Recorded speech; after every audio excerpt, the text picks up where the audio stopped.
Ladies and gentlemen, let us cast our gaze upon the unfolding narrative of what is, without question, the most captivating individual trajectory in the modern sporting landscape.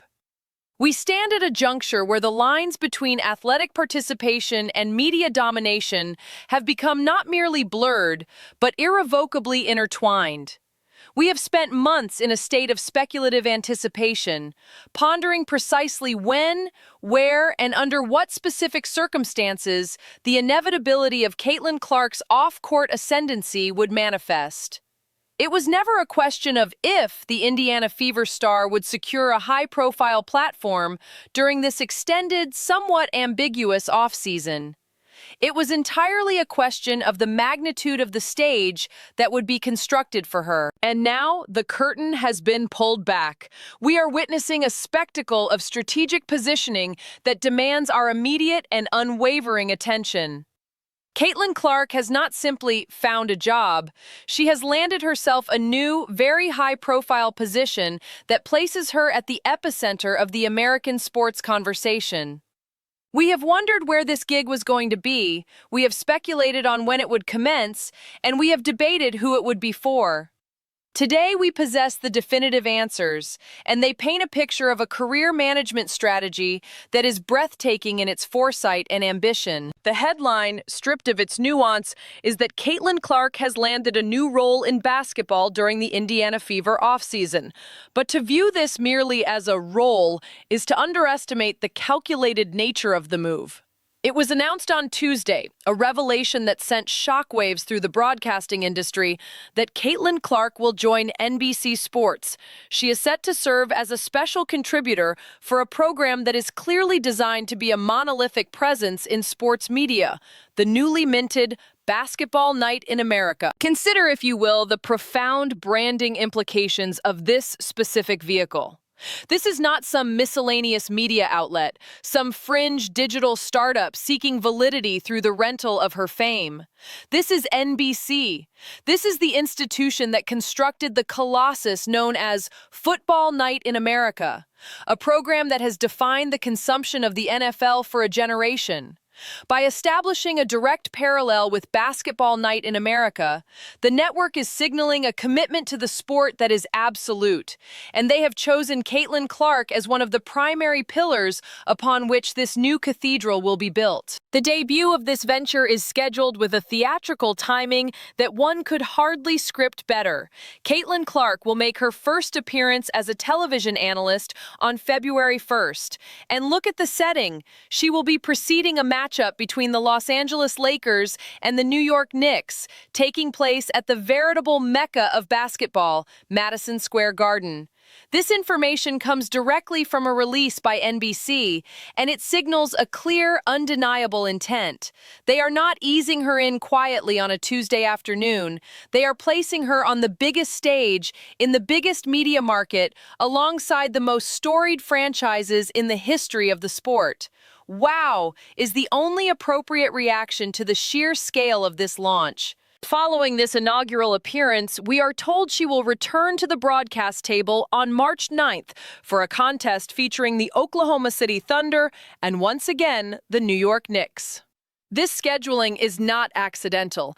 It is a meticulously calculated curation of high-value content designed to maximize the viewership impact of her presence. Now, one must pause to appreciate the company she will be keeping. This is not a low-budget operation. Caitlin Clark is joining a studio team that reads like a roll call of sporting royalty.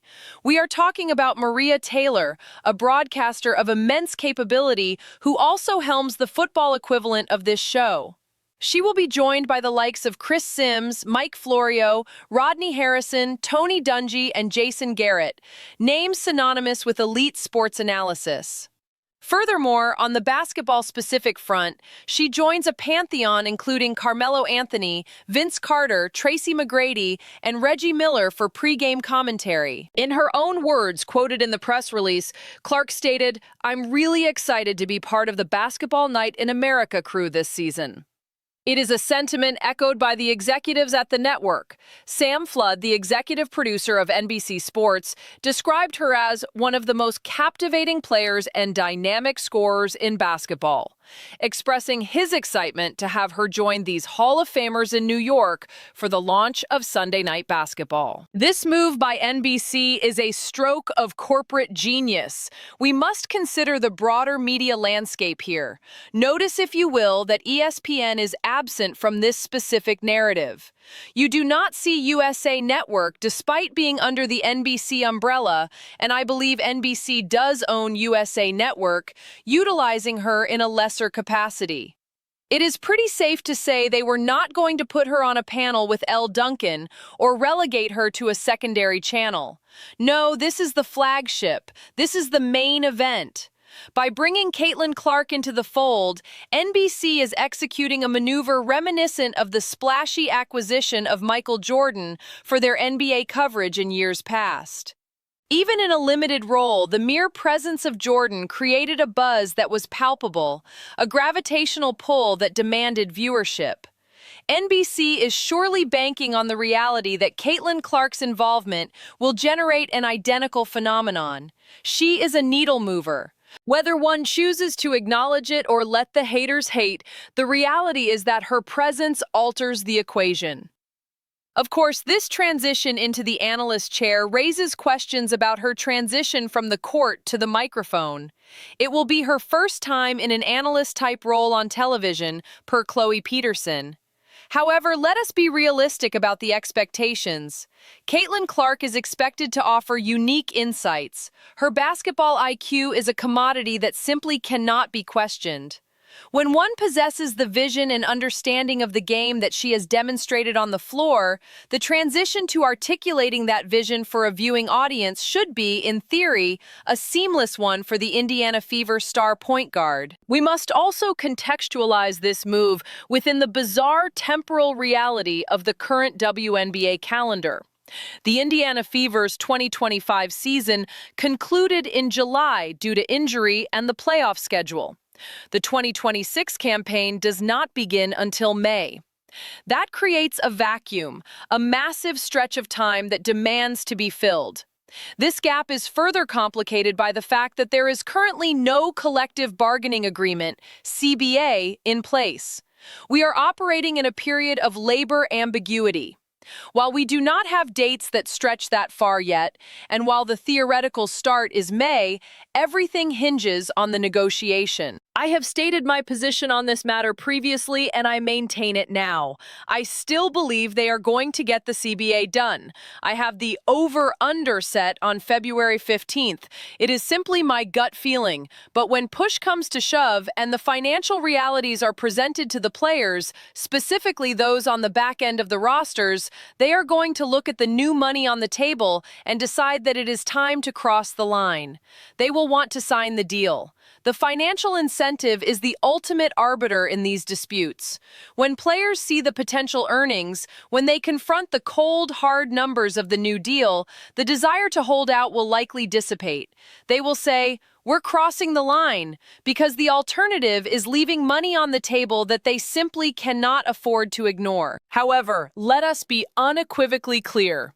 This long wait, this foray into broadcasting, does not imply that Caitlin Clark has detached herself from the game itself. Quite the contrary. In fact, she notably suited up for the USA basketball training camp in December.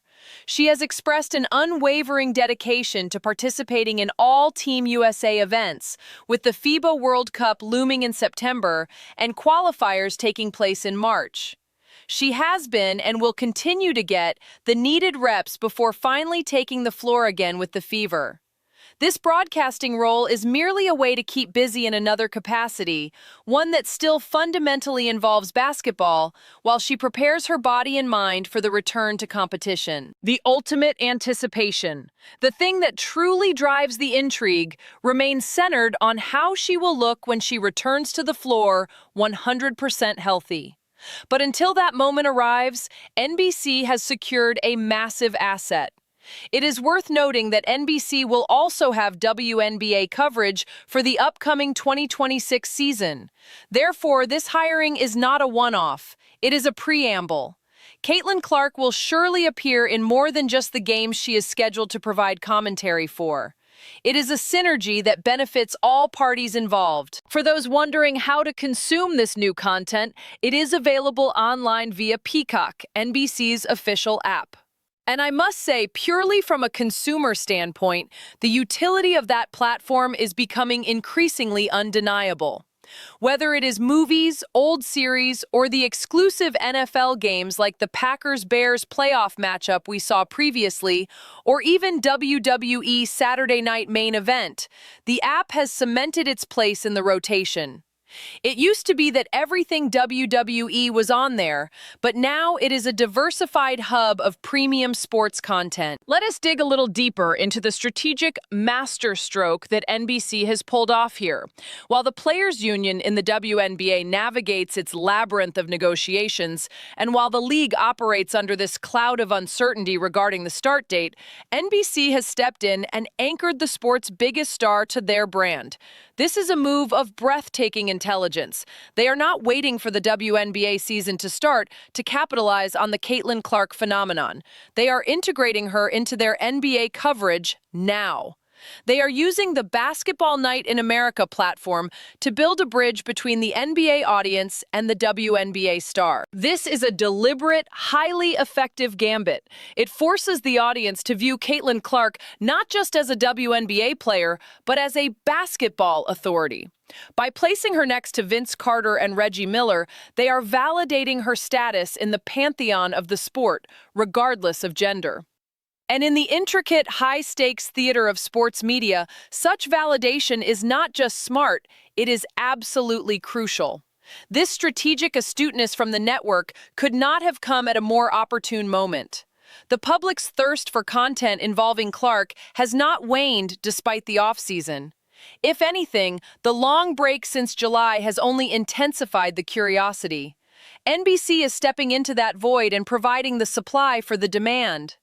And let's be honest about the optics. Seeing Caitlin Clark analyzing a Knicks game at Madison Square Garden is a visual that conveys power. It conveys relevance. It says that she is bigger than just her league. She is a fixture of the sport itself. And what of the haters? There will always be those who question the merit of such a splashy acquisition. They will ask if a player with only a few years of professional experience belongs on a panel with Hall of Famers. But this criticism misses the fundamental point of the exercise. This is about buzz. This is about the needle mover.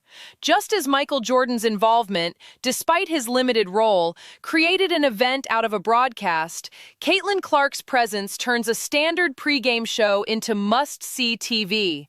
It gets people talking. It gets people subscribing to Peacock. It gets people engaging with the brand. The financial reality of this deal is also worth contemplating, though the specific figures remain undisclosed. One can safely assume that this is not a volunteer position. This is another revenue stream for Clark, another layer of financial security that empowers her. While the rank-and-file players of the WNBA are waiting for the CBA to be signed so they can secure their new money, Caitlin Clark is out there generating it independently. It highlights the disparity, yes, but it also highlights the opportunity that exists for those who can transcend it, the game. The decision to pair her with Maria Taylor is also significant. Taylor has successfully navigated the high-pressure environment of Football Night in America, dealing with the biggest personalities in the NFL. Bringing that same energy, that same level of production value to Basketball Night in America signals that NBC views this property as equal in stature. They are not treating basketball as a secondary offering. They are giving it the Sunday night football treatment. And Caitlin Clark is the face of that elevation. Let us not overlook the over-under date of February 15th for the CBA. This is a critical timeline. If my gut feeling is correct and the deal gets done around that time, it will coincide almost perfectly with the early stages of Clark's broadcasting tenure. We could see a scenario where she is analyzing NBA games while simultaneously preparing for the opening of WNBA training camps. The synergy would be perfect. She could speak to the new CBA on air, offering a player's perspective to a national audience. It would position her as the de facto spokesperson for the new era of the league. And let us be unequivocally candid about the state of the WNBA product itself. We know that NBC will have coverage in the upcoming 2026 season. By establishing Caitlin Clark as a voice on their network now, they are training the audience to tune in later.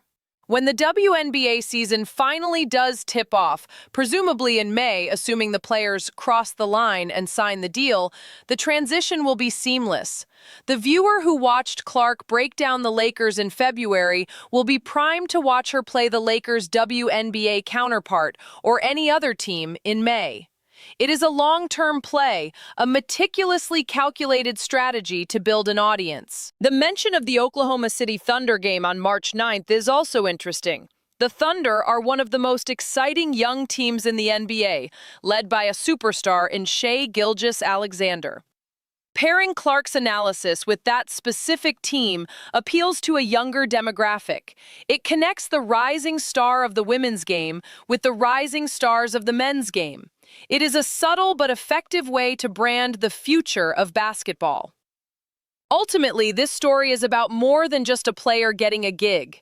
It is about the evolution of the athlete as a media entity. It is about the convergence of different sports properties under one corporate umbrella.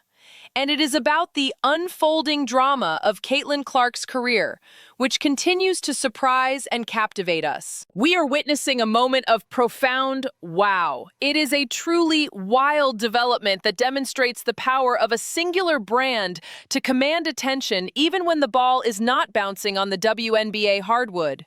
NBC's move is such a smart move. They are not dumb. They know exactly what they have acquired. They have acquired the attention of the sports world. So, as we look toward February 1st, toward the lights of Madison Square Garden, and toward the launch of Basketball Night in America, we must ask ourselves, is this the new normal? Is this the blueprint for how superstars will navigate the offseason? And will the players of the WNBA, seeing this success, realize the urgency of getting their own house in order, signing that CBA, and getting back to work? The money is on the table, both for Clark in the studio and for the players in the negotiations. The question is, who is savvy enough to pick it up? Tell me what you truly think. Do you see this as a distraction or as a masterclass in brand building? Does Caitlin Clark's presence make you more likely to subscribe to Peacock?